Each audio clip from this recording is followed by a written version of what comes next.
Upravo domaće premijere plovila naše brodogradnje privlače mnoge, neke tek pogledom, a neke i mogućom kupnjom.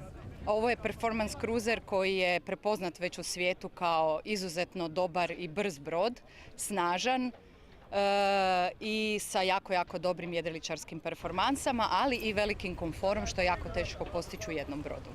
Plovi marinom i neobičan katamaran. Htjeli smo napraviti brod prvenstveno za kraće linije, da ima mogućnost ostavljanja ljudi na otoku, dakle turiste. Ima rampu koja se može spustiti na nivo mora.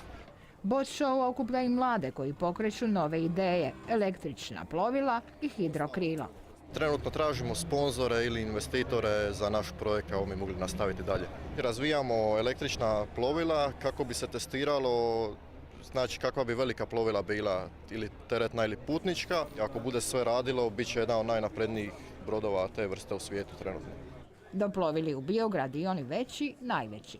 Ovaj brod je engleske proizvodnje, novo tek sada stiglo iz tvornice i ovo je premijer na Jadran, kupe od 48 stopa i to je jedan dokaz da kod nas taj segment luksusne motorne plovila se sad počelo vratiti jer uzelo dosta godina nakon svjetska kriza.